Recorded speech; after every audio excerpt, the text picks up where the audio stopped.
감사합니다. 미국 샌프란시스코에 가면 한 번씩 꼭 가보는 곳이 금문교 다리입니다. 샌프란시스코와 마린 반도를 연결하는 강철 현수교입니다. 총 길이가 2.7km가 되고 폭이 24.43m입니다. 무게만 88만 7천 톤에 달하는 거대한 다리가 해면 67m 공중에 걸려 있습니다. 미국 토목학회에서 7대 불가사의 중에 하나로 선정할 만큼 어려운 다리입니다. 지금도 거기에 다리 놓는 것은 대단히 어려운 일인데 그 당시 1930년대 당시에는 다리 놓는 것은 불가능한 이야기였습니다. 골든게이트 해협에 다리를 놓자는 이야기는 있었지만 거기에 상습적인 짙은 안개, 사나운 조수, 거센 바람, 수심이 120m 정도 됐고 지진대에서 13km 정도 근접해서 다리를 놓는 것은 불가능하다는 생각을 했었습니다. 그런데 그곳에 다리를 놓을 수 있다고 주장한 사람이 있었습니다. 조셉 스트라우스였습니다.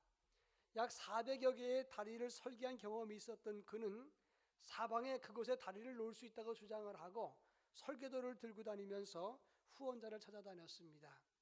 그곳에 다리를 놓자고 논의되었을 때 반대 소송만 2,000건 이상이 진행되었다고 합니다. 드디어 1930년 공사비 마련을 위해서 공채 발행 승인을 받았을 때 미국의 대경제공황으로 인해서 돈 모으기가 쉽지가 않았습니다.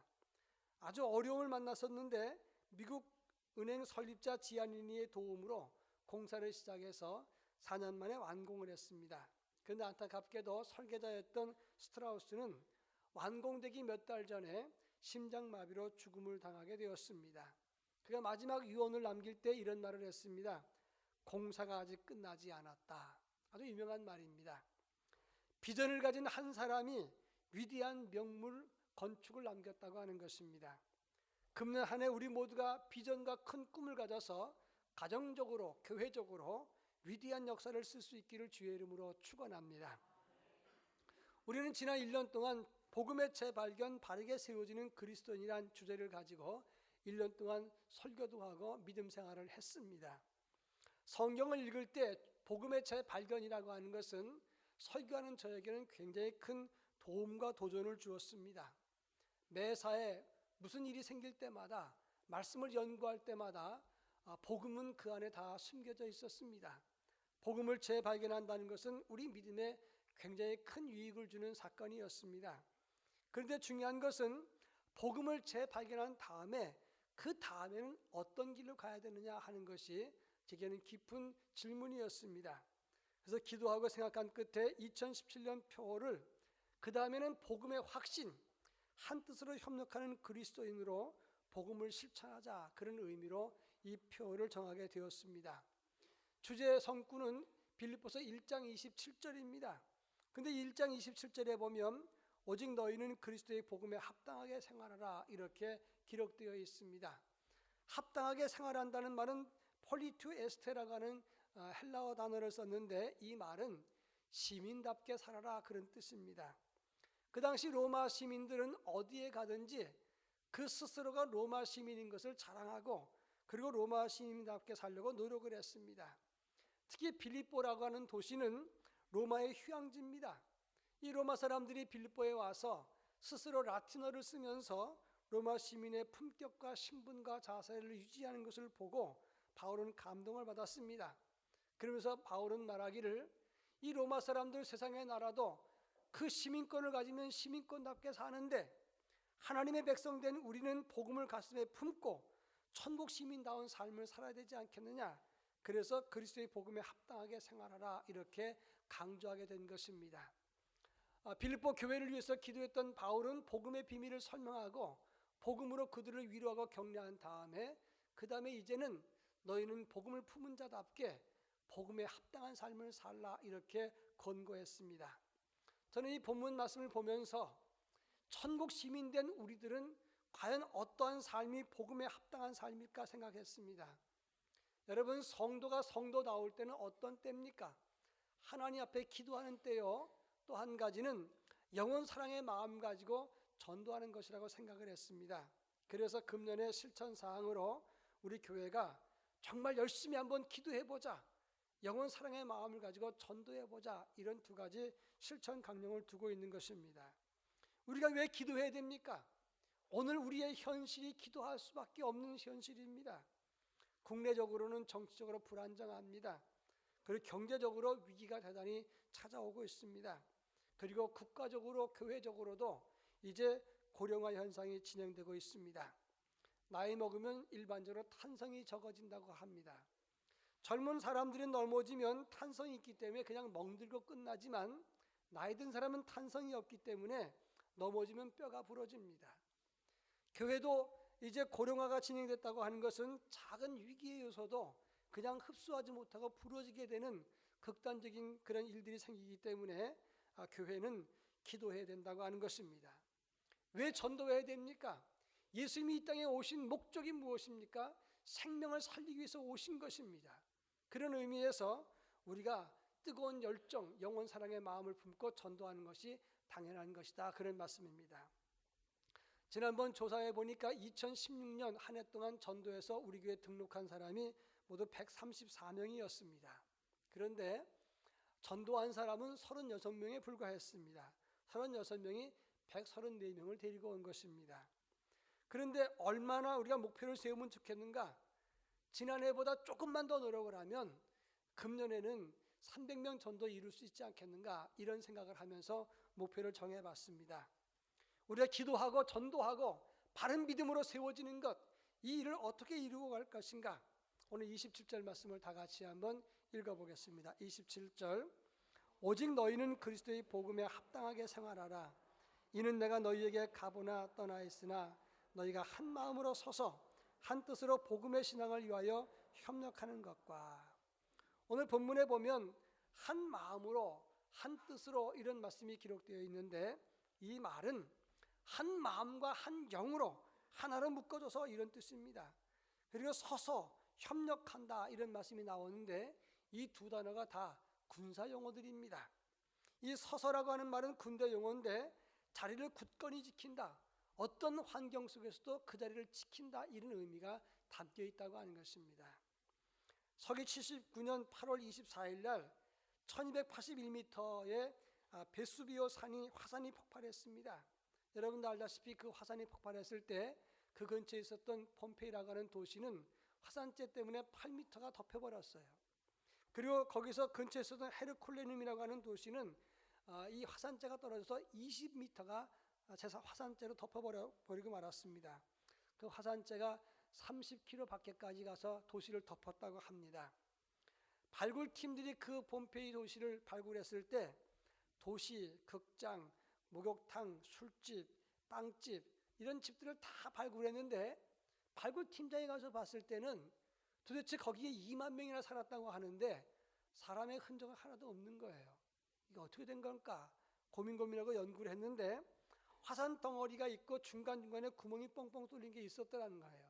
사람들은 다 돌인 줄 알고 치웠는데, 잠깐 거기다 파라핀을 주입해보자. 그 파라핀을 주입해봤더니, 그리고 덩어리를 깨보니까 그 안에 사람의 이 화석이 그대로 남아있는 겁니다. 사람의 형체가 그대로 찍혀 나온 거예요. 거푸집만 뜯어내니까, 거푸집을 모르고 다 뜯어냈는데 파라핀을 넣고 보니까 사람의 모양이 나온 겁니다. 거기에 많은 사람들의 모습이 그대로 찍혀서 나왔어요. 근데 놀라운 것은 그 화산이 터지는 그 순간에 보철을 쏘던 초병이 있는 그대로 발견이 된 겁니다. 화산재가 떨어집니다. 지금 천지가 개벽되는 그런 상황이었지만 초병은 그 자리를 떠나지 않았습니다. 이것이 바로 그 자리를 지키는 서서라가는 단어의 의미라고 하는 것입니다. 협력한다는 말은 슈나들레오라고 하는 말인데, 이 말 역시 군사용어입니다. 자발적으로 힘을 모아서 일한다, 그런 뜻입니다. 함께 노력한다, 분투한다, 함께 싸운다, 그런 의미가 담겨 있는 단어입니다. 우리가 자발적으로 자기 위치를 지키면서 협력할 때 위대한 영적 역사가 나타나게 된다고 하는 것입니다. 사무엘상 7장에 보면 이스라엘 백성들이 미스바 광장에 모여서 기도했을 때 그들에게 블레셋 사람들이 쳐들어왔습니다. 기도하러 모인 사람들이 무슨 싸움을 할 수 있습니까? 그들이 그 자리에 그냥 있다면 그들은 다 죽습니다. 그 자리에서 항복할 수도 있고 도망갈 수도 있고 싸우다가 죽을 수도 있지만, 그들은 그 자리에서 제4의 방법을 택했습니다. 그 자리를 떠나지 아니하고 그들이 합심해서 기도했습니다. 그럴 때 하나님께서 큰 우레를 바라셨고 그들에게 에베네셀의 기적을 허락해 주었다고 하는 것입니다. 사도행전 12장에 보면 초대교회 지도자였던 베드로가 감옥에 갇혔습니다. 그때 제자들은 예루살렘에서 열심히 베드로를 위해서 기도했습니다. 베드로는 감옥에서 사지목을 뚫고 탈출했습니다. 그리고 기도하던 그들에게 찾아왔어요. 베드로가 문을 두드립니다. 로데라고 하는 계집아이가 나와서 누구냐고 물었을 때 베드로라고 말합니다. 그때 빨리 문을 열어줘야 되는데 그냥 너무 반가운 그 마음에 들어가서 베드로가 왔다고 합니다. 그때 기도했던 제자들이 뭐라고 말합니까? 베드로가 어떻게 오느냐? 감옥에 있는 베드로가 어떻게 오느냐? 지금까지 기도해놓고 그런 말을 합니다. 그러고 나더니 참말이라고 말하니까 그러면 그의 천사라 하더라, 이런 정도였습니다. 기도했던 그 사람 스스로도 놀랄 정도로 하나님이 응답해 주었다고 하는 것입니다. 사도행전 2장에 보면 120 성도들이 예수님 말씀에 따라서 예루살렘을 떠나지 않고 그들이 마가다락방에서 함께 모여서 기도했을 때 급하고 강한 바람 같은 소리가 그들 앉은 온 집에 가득하여 그들 모두가 성령 충만함을 받았다고 성경은 말씀하고 있는 것입니다. 함께 모여서 기도했을 때 위대한 기적과 역사가 나타나게 된 것입니다. 1차 세계대전 당시 영국 전투기는 독일 전투기들에게 거의 전멸되다시피 했다고 합니다. 그 이유가 뭐냐면 공중전에서 1대1로 붙을 때 독일은 편대를 지어서 공중전을 했기 때문에 다 이겼는데 그 당시 전투기는 1대1로 맞붙어 싸웠습니다. 그런데 독일군의 한 장교가 이 독일군 비행기를 편대로 움직이면 어떨까, 둘둘 짝지어서 싸우면 어떨까 연구해서 대단한 성과를 거두었는데 비행기에서 기관총을 쏠 때는 2.5m 밖에 있는 이런 직경 안에 들어오는 비행기를 격추시킬 수 있는데 두 대가 함께 싸우면 5m가 아니라 250m 밖에서도 상대방 비행기를 격추시킬 수 있다는 결론이 나온 겁니다. 이렇게 독일 공중전이 편대로 싸우니까 아주 유리한 것을 듣고 이 전략을 미국 슈날드 공군소장이 미군 공군에다가 도입을 했습니다. 버마와 중국 전선에서 일본군과 전투를 벌였는데 미국 전투기가 16대 격추됐을 때 일본군 전투기는 217대가 격추되었다고 하는 겁니다. 함께 기도하고 협력하면 2배가 아니라 217대 16이 되는 것입니다. 이 사실을 믿으시면 아멘 하시길 바랍니다. 그렇습니다. 우리가 함께 교회 와서 기도하자고 하는 것은 왜 그렇습니까? 교회를 사랑하는 마음을 품고 교회에서 함께 기도하자는 겁니다. 함께 기도할 때 위대한 역사가 나타나게 된다는 것입니다. 교회 사랑하는 마음으로 예배를 드리고 기도하고 교회 사랑하는 마음을 품고 복음의 확신을 가지고 기도할 때 우리 가정이 삽니다. 우리 교회가 삽니다. 우리 구역이 삽니다. 이 사회가 새로운 활력을 가질 수가 있게 되는 것입니다. 성도가 성도다운 것은 기도할 때입니다. 성도가 성도다울 때는 복음을 전할 때인 것입니다. 기도하는 것은 나이 들어도 할 수 있는 것이고 어느 자리에서도 할 수 있는 것입니다. 돈 없어도 할 수 있는 것이고 그리고 조금만 마음 기울이면 얼마든지 할 수 있는 것입니다. 바라기는 기도하고 영혼 사랑의 뜨거운 마음을 품는 금년 한 해가 될 수 있기를 주의 이름으로 축원합니다. 자, 그런가 하면 28절 말씀을 다 같이 한번 읽어보겠습니다. 28절, 무슨 일에든지 대적하는 자들 때문에 두려워하지 아니하는 이 일을 듣고자 함이라. 이것이 그들에게는 멸망의 증거요 너희에게는 구원의 증거니 이는 하나님께로부터 난 것이라. 오늘 본문에 보면 무슨 일에든지 대적하는 자들 때문에 두려워하지 아니하는 것이라 그랬습니다. 여기서 대적하는 자들이라 하는 것은 회방자, 방해한다 그런 뜻입니다. 우리가 주의 일을 하게 되면 반드시 대적하는 것들이 생깁니다. 그리고 방해하는 요소가 생긴다고 하는 것입니다. 대적이라고 하는 것은 항상 안 밖으로 생깁니다. 교회 안에서 생길 수 있고 내 안에서 생길 수 있고 밖에서 생길 수도 있는 겁니다. 이 안에서 생긴다는 말은 자기 안에서 생기는 걸 말하는 거예요. 예를 들어서 우리 마음속에 꼭 그렇게 예수 믿어야 되나 이렇게 안에서부터 불평이 생길 수도 있는 겁니다. 또 교회 안에서도 꼭 연초부터 그렇게 해야 되나 이런 말이 나올 수도 있는 거예요.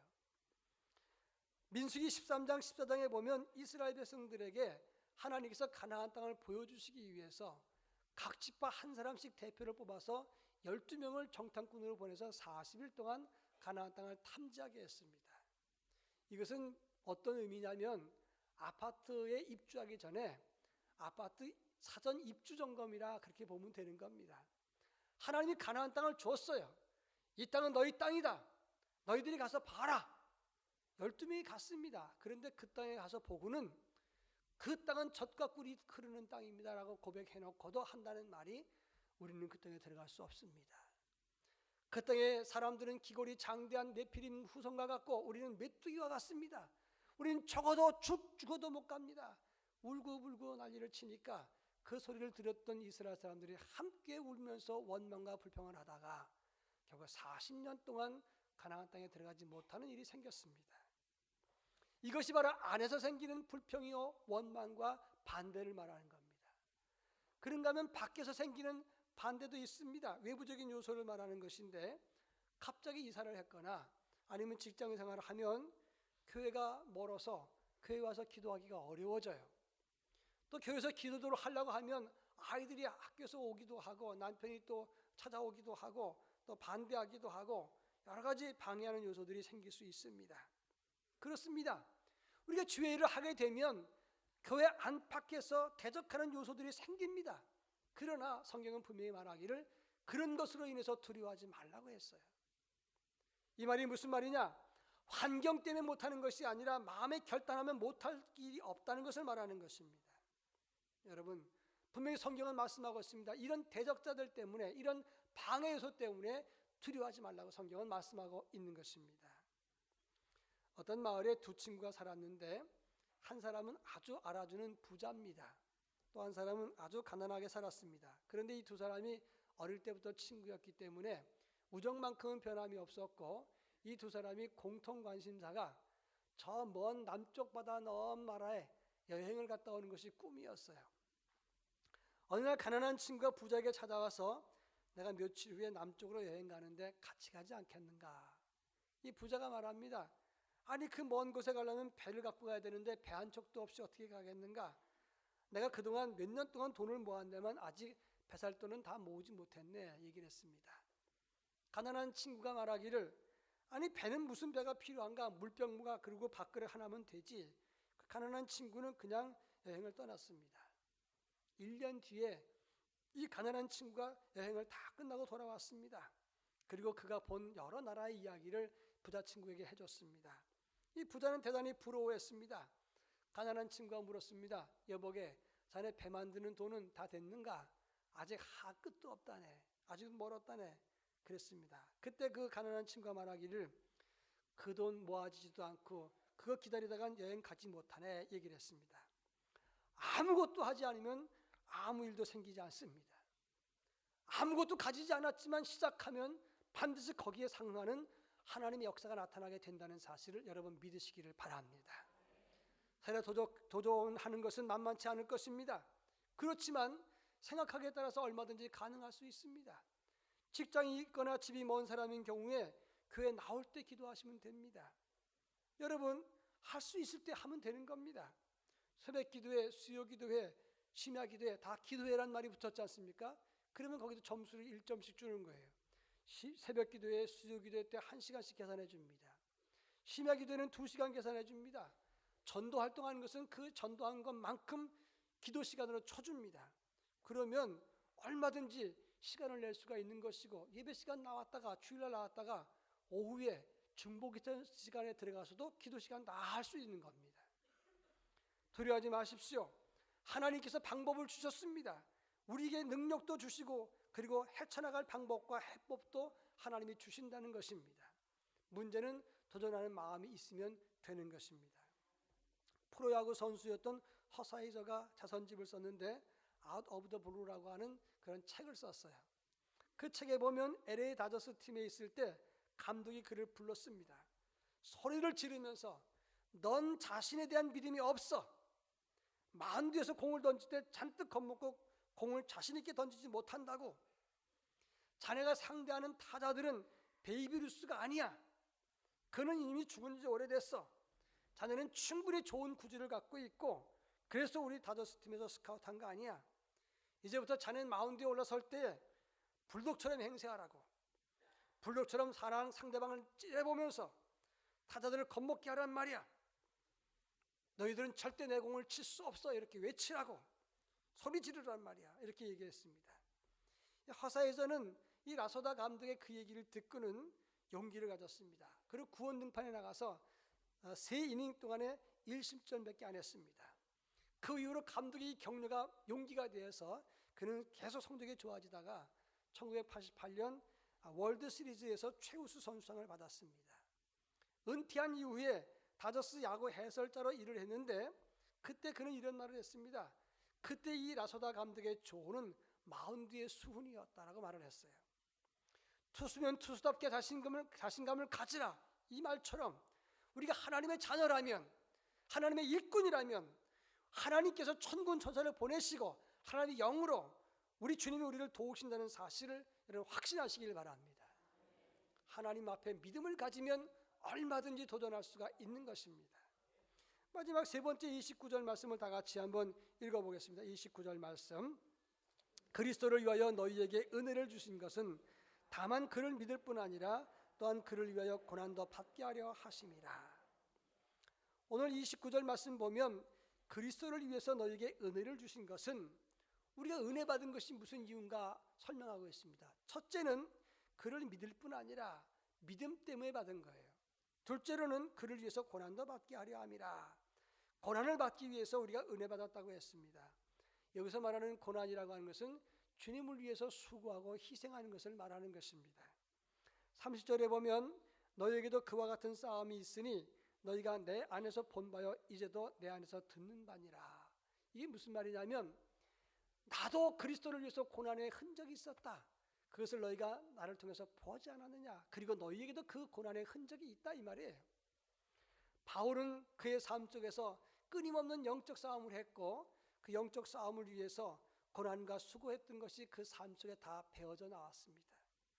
옥에 수없이 갇혔고 40에 하나 감한매를 5번 맞았고 3번 태장에 맞았고 3번 파산했고 수없이 죽을 뻔했습니다.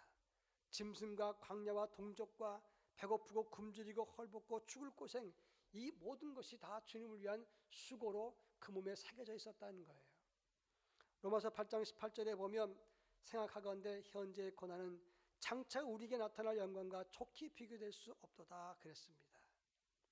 여러분, 지금 우리가 주님을 위해서 수고하고 희생하는 것은 앞으로 받을 영광과 비교할 수 없는 엄청난 축복의 사건이 된다는 사실을 알아야 되는 것입니다. 우리가 무엇으로 우리 자녀들에게 또는 나의 다른 사람들에게 다음 세대들에게 우리의 믿음을 자랑하겠습니까?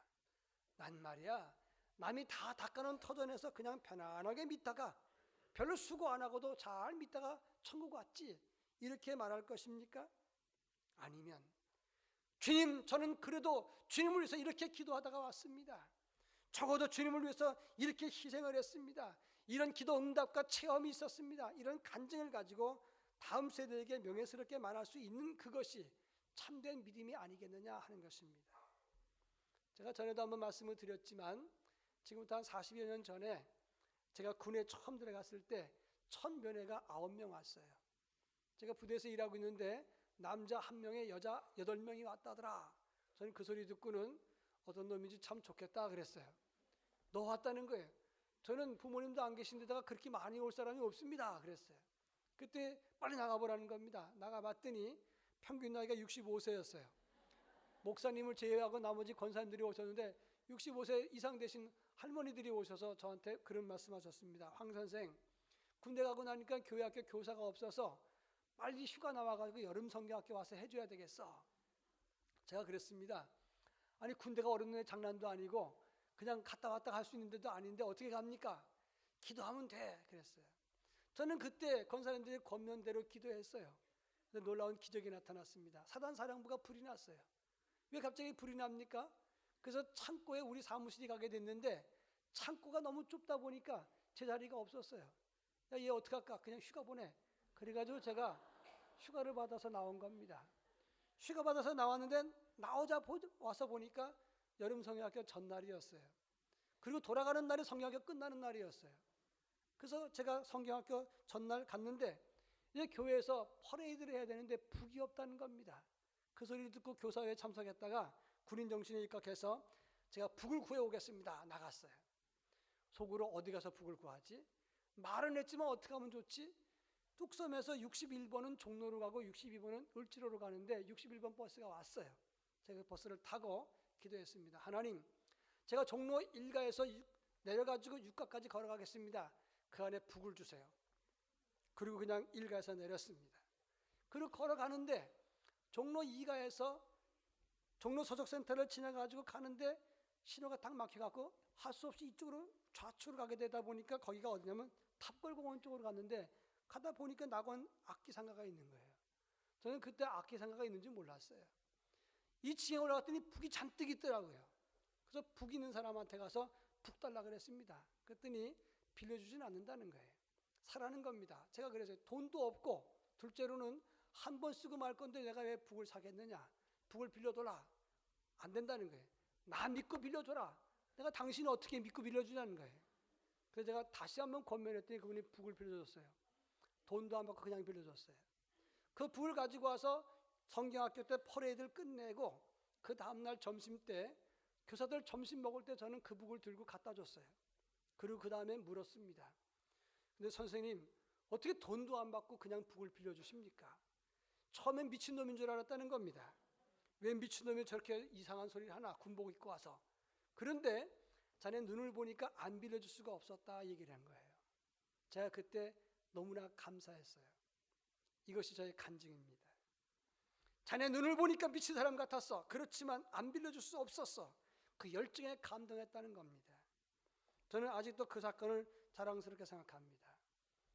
40여 년 전 가까운 날이었지만 자기 자랑이 아닙니다. 적어도 기도했을 때 이런 응답을 받았다는 체험, 이런 간증이 저의 산 간증이라 이 말씀입니다. 여러분, 인생 다 마지막에 무엇을 가지고 우리 믿음을 자랑하겠습니까? 하나님, 저는 몇 평에 살다 왔습니다. 겨울 코트는 밍크 코트를 입었습니다. 자동차가 몇 cc짜리였습니다. 이것으로 우리의 믿음을 평가해 주십시오. 할 수는 없는 일입니다. 주님을 위해서 나는 이렇게 기도했습니다. 이런 수고를 했습니다. 이런 희생을 했었습니다. 이렇게 말할 때 하나님이 착하고 충성된 종아, 내가 수고했다라고 주님이 말씀하실 것이다, 그런 말입니다. 그런 간증이 우리에게 있어야 된다, 이 말씀이에요. 히말라야 고산족은 양의 값을 매길 때 묵에 따라서 값을 매기지 않는다고 합니다. 양을 풀어놓고 이 양이 가파른 산비탈을 오르면서 풀을 뜯어먹는 양은 비록 양은 작아도 비싼 값을 매깁니다. 근데 슬슬 내려가면서 평탄한 것에 풀이 많은 곳에서 풀을 뜯어먹는 양은 아무리 커도 양값을 적게 먹인다는 거예요. 왜냐하면 평탄한 곳은 풀이 많지만 여러 짐승들이 모이기 때문에 그 풀은 곧 다 없어지고 맙니다. 그러면 그 양도 같이 말라버려요. 그렇지만 이렇게 가파른 산비탈을 오르면서 풀을 뜯는 양은 아무리 어려워도 절대 굶어 죽지 않기 때문에 작아도 그런 양을 비싼 값으로 산다고 하는 것입니다. 그렇습니다. 지금 당장 힘들고 답답하고 불편해도 비전을 품고 도전하는 사람들이 가격이 비싼 하나님의 종이 되는 것입니다. 여러분, 지난 1년 동안 얼마나 고되고 힘들었습니까? 지금까지 어떤 믿음이었는지는 제가 말하지 않겠습니다. 그러나 작년에 너무 힘들었다면 금년은 성공하는 믿음을 가져야 될 거 아니겠습니까? 금년 한 해 기도하고 영혼 사랑의 마음을 품고 교회를 사랑해서 일생 동안 가장 위대하게 기도했던 한 해, 가장 열정적이었던 한 해, 기도하면서 응답받았던 체험과 간증이 있는 한 해가 그런 한 해가 될 수 있기를 주의 이름으로 축원합니다. 금년 한 해 복음으로 한뜻으로 협력해서 위대한 역사를 쓸 수 있기를 주의 이름으로 축원합니다. 기도하겠습니다. 사랑 많으신 하나님 아버지, 정민년 2017년이 밝았습니다. 지난 한 해는 생각하기도 싫을 만큼 어렵고 시련이 많았고 위기와 역경이 많았습니다. 그러나 한 해 동안 하나님이 눈동자같이 우리를 보호하시고 지켜주어서 여기까지 오게 되었습니다. 금년 한 해 이제 주님과 함께 동행하고 출발하오니 위대한 역사를 쓰게 하여 주옵소서. 기도와 간증이 있게 하옵소서. 생명 사랑의 열정이 가득한 한 해가 될 수 있도록 주님 동행해 주시옵소서. 예수님의 이름으로 기도합니다. 아멘. 다 같이